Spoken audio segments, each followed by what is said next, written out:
Comment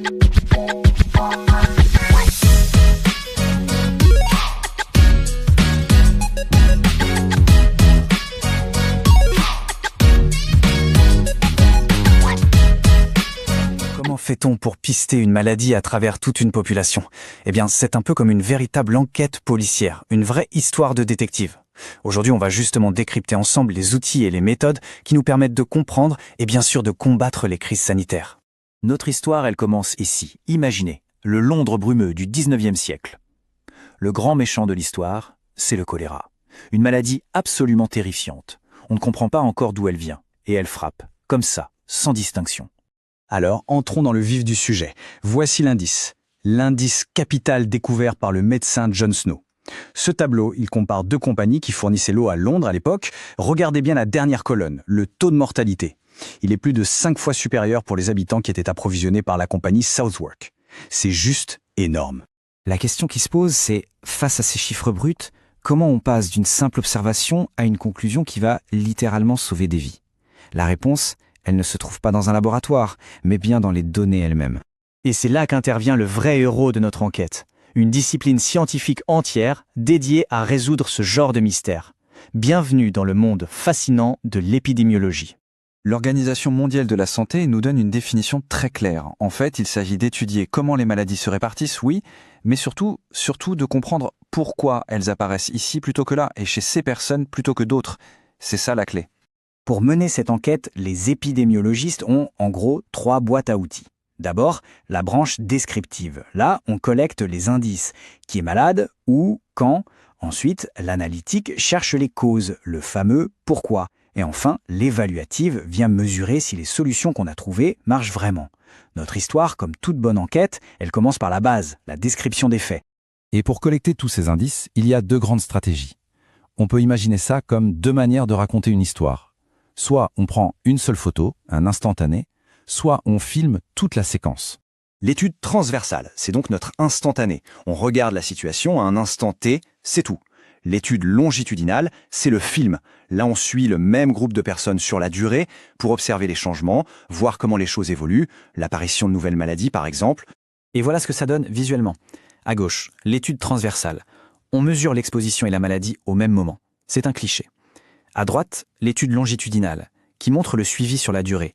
On peut suivre un groupe vers le futur, ou alors on peut aussi regarder dans le passé en utilisant des dossiers déjà existants. Ça, on appelle ça une étude rétrospective. Bon, une fois qu'on a collecté toutes ces données, que ce soit avec un instantané ou un film, il faut les faire parler. Et pour ça, les épidémiologistes utilisent 4 mesures qui sont absolument fondamentales. Pour bien comprendre, on va se mettre en situation. Imaginez une population de 10 000 habitants. Et on a les données sur le concert, pour l'année 2020. On va jouer au détective ensemble, vous allez voir. Première question. On a 1000 personnes malades au total sur nos 10 000 habitants. Ce ratio, 1000 sur 10 000, il représente quoi à votre avis? C'est le moment de réfléchir une petite seconde. La réponse, c'est la prévalence. C'est l'instantané, la photographie du nombre total de malades à un instant T. C'est vraiment la mesure principale d'une étude transversale. Ok, on continue. Sur nos 1000 malades, il y en a 500 qui sont de tout nouveaux cas, diagnostiqués cette année-là. Alors, que mesure ce nouveau rapport? 500 nouveaux cas sur les 10 000 habitants. Ça, c'est l'incidence. Le mot crucial ici, c'est nouveau. L'incidence, ça mesure le risque qu'une nouvelle maladie apparaisse. C'est la mesure dynamique par excellence, celle qu'on obtient avec notre fameuse étude longitudinale, notre film. Troisième indice. En tout, 100 personnes sont décédées de ce cancer dans notre population. Comment est-ce qu'on appelle le ratio de ces 100 décès par rapport à la population totale de 10 000 personnes? C'est le taux de mortalité. Lui, il mesure l'impact de la maladie sur l'ensemble de la population. C'est une statistique qu'on suit de très très près pour toutes sortes de pathologies. Allez, dernière question, et là attention, c'est un peu subtil. Cette fois, on ne rapporte plus les 100 décès à la population totale, mais uniquement aux 1000 personnes qui étaient malades. Qu'est-ce que ça peut bien mesurer? C'est le taux de létalité. Ce qui est super intéressant ici, c'est que la létalité, elle mesure la gravité de la maladie, sa capacité à tuer une fois qu'on l'a contractée. Il ne faut surtout pas la confondre avec la mortalité qui mesure son poids sur toute la population. C'est une nuance vraiment importante. Maintenant qu'on a tous les outils en main, on va voir comment ce travail d'enquête ne reste pas juste dans les livres, mais a un impact direct et bien réel sur nos vies.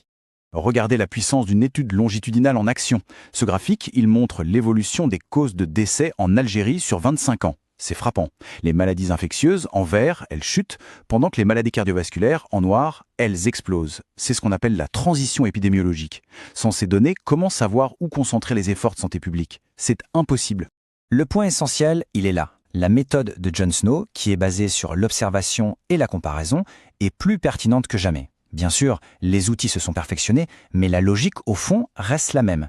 C'est cette logique qui nous permet de suivre la propagation d'un virus comme le Covid-19, de comprendre la montée de l'obésité ou encore de vérifier l'efficacité d'un nouveau vaccin. Chaque grande bataille de santé publique commence avec ces mêmes indices. En fait, comme le résume parfaitement la source de notre analyse, tout l'intérêt de ce travail descriptif, c'est de fournir une carte précise du terrain. Et c'est seulement grâce à cette carte que les décideurs peuvent allouer les bonnes ressources et lancer les actions les plus pertinentes. Au final, derrière chaque grand titre sur la santé, il y a ce travail de détective, une enquête patiente, chiffre après chiffre. Et elle ne s'arrête jamais. Les données d'aujourd'hui, ce sont les indices qui nous préparent aux défis de demain. La question reste donc entière. Quels sont les prochains mystères que ces méthodes vont nous aider à élucider ? Comment